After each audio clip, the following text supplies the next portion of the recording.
Ready to move your BNB from Binance over to your Coinbase wallet? Let's get your crypto on the move in just a few simple steps.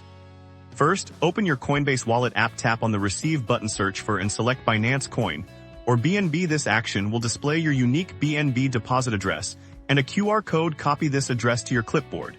This is your wallet's destination.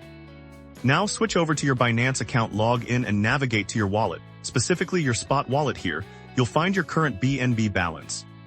Click on Withdraw next to your BNB in the recipient address field.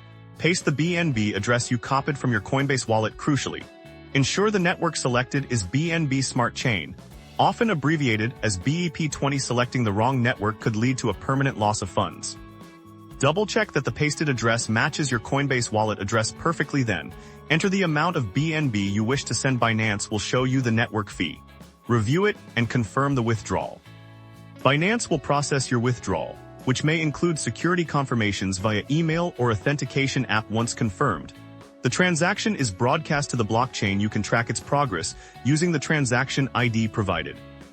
Finally, go back to your Coinbase wallet. Your BNB should appear in your assets shortly. Confirming the transfer is complete. You've now successfully and securely moved your BNB.